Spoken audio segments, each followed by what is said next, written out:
Eu não vou fazer isso. Um dos seus projetos é a desfavelização. E a gente sabe que dentro da favela é onde nasce a nossa identidade cultural. Como você pretende fazer isso sem que a identidade cultural do nosso povo seja acabada? Olha, eu discordo peremptoriamente de que a nossa identidade cultural nasce da favela. E se nasce algo em termos culturais da favela, esse algo ele precisa ser profundamente alterado. Por mais que a gente romantize, tipo, o Cartola. Eu adoro o Cartola. O Cartola veio da favela no Rio de Janeiro, um grande poeta. Pois bem, a existência do Cartola justifica a existência de um arranjo urbanístico em que milhões de pessoas vivem sem esgoto, controlados pelo crime organizado? Não. Mas eu tenho certeza que se houvesse um bairro bom, o Cartola existiria ali e ia fazer arte de qualidade. Hoje a arte, vamos dizer, a arte de massa que surge da favela não é o Cartola. A arte de massa é o MC Pose do Rodo, é o Oruan. É gente que produz música que tece loas ao crime organizado e que defende, na prática, vamos dizer, uma objetificação da mulher tão humilhante, a mulher como um pedaço de carne, uma mulher como um ser submetido ao crime, que é um desrespeito à mulher, ao pai, à mãe que tá ali. Então, a cultura da favela, eu defendo não apenas que a favela como esse arranjo urbanístico, mas a cultura da favela precisa ser profundamente alterada. Hoje, né, se eu fosse ser um esquerdista, o esquerdista diz que é o seguinte: a cultura serve para justificar as relações materiais. E eu vou me comportar agora como um esquerdista no sentido de dizer, a cultura que sai da favela, ela serve para justificar o sistema de relações em que o crime manda nas pessoas. Um cantor como o Pose do Rodo, que diz que todos os homens vão sair com todas as mulheres aí, com as meninas naquele bairro, menores de idade inclusive, porque eles têm armas, que é o que eles cantam naqueles bailes, justificam a ascendência, a liderança que os criminosos têm naquela comunidade e o terror que eles geram.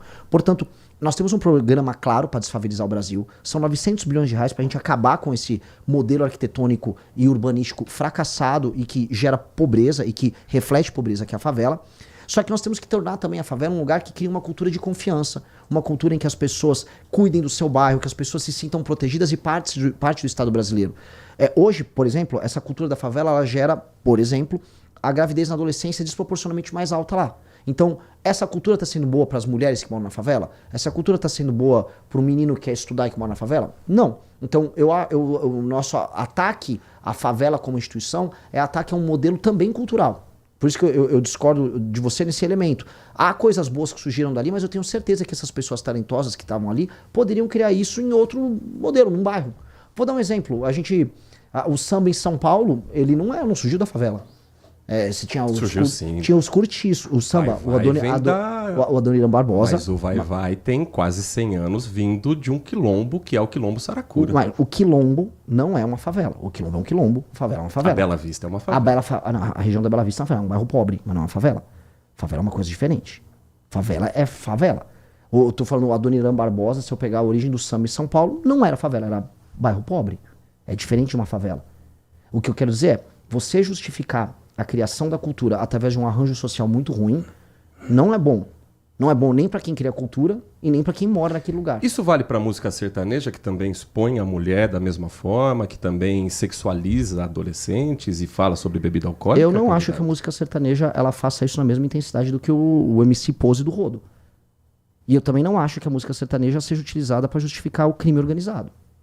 Crime organizado, hoje você tem os MCs que fazem isso. Mas o crime organizado está na Faria Lima também, né, candidato? O crime organizado está na Faria Lima através da REAG, que é ligada ao PCC, pra gente dar bem os nomes aos bois. E eles têm que ser presos. Agora, eu não sei se tem um cantor sertanejo que está defendendo a REAG. Se me mostrar, eu vou pedir a prisão de todos eles. Eu adoraria pedir...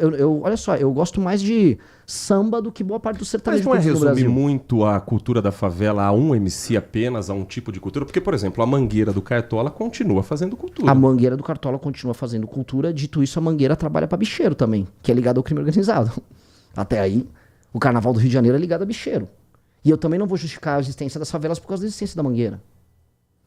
O problema que a gente vai sempre incorrer é, como há um estado paralelo que se instala nas favelas, todas as expressões culturais vão terminar, no fim do dia, ligados à expressão do crime, que é uma expressão de poder.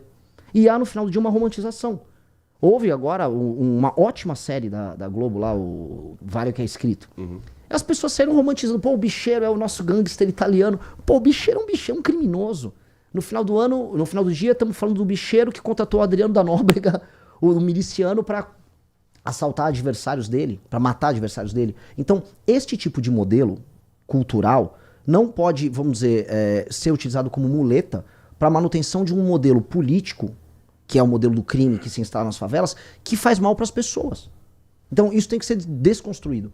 E a gente, por vezes, a gente é condescendente com uma coisa por causa da outra. Do tipo, não, mas se eu perder a favela e a poesia da favela... Cara, ninguém ali tá ligando pra poesia da favela se a favela continuar matando gente. As pessoas querem sair da favela. Tanto que aqui em São Paulo, especialmente, a maior parte dos artistas que ficam famosos, eles saem da favela e vão morar em Alphaville, que é um condomínio fechado. Então eu não acho que uma coisa justifica a outra de maneira alguma. Como fazer, então, a cultura chegar até essas camadas mais pobres da sociedade? Eu acho que a gente tem que permitir que as pessoas... Existe uma coisa que chama a famosa pirâmide de Maslow, né? Que é a pirâmide de prioridades que as pessoas têm, que vai do começo da sua existência, sua alimentação, sua segurança, até chegar no fim, seu bem-estar, a sua autoestima. A pirâmide de prioridades. Ou seja, você não tem como pensar em bem-estar ou produzir cultura quando você tem medo de morrer. A maior parte das pessoas, nos bairros mais pobres brasileiros, eles têm mais medo do que pessoas em outras regiões. Porque elas vivem num ambiente de insegurança. Uma pessoa que mora numa favela, ela não tem um título de propriedade. Em geral, quem tem a autoridade, quem tem o poder na favela, ela determina se a pessoa fica naquele lugar ou não. São inúmeros os casos das pessoas que são obrigadas a sair de uma casa porque o traficante mandou sair daquele lugar.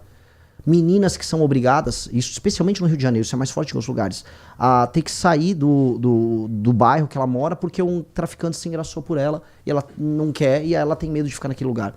Para você alterar isso, então, para você produzir cultura de verdade, porque você tem pessoas talentosíssimas aqui no universo, não só pessoas talentosas para cultura, tô falando de pessoas talentosas para ser empreendedores. A Paraisópolis em São Paulo é uma máquina produtora de novos negócios, a própria Rocinha tem novos negócios.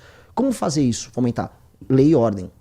Urbanismo decente, recuperação daqueles lugares, oferecimento de propriedade para aquelas pessoas, casas decentes, as pessoas poderem aí sim, comendo direito, sem medo de ser assaltado, sem medo do traficante, trabalhar, produzir, algumas vão se dedicar à cultura, outros ao empreendedorismo e essas pessoas vão aflorar. Então há um papel do Estado em trazer essas pessoas, essas comunidades para o Brasil.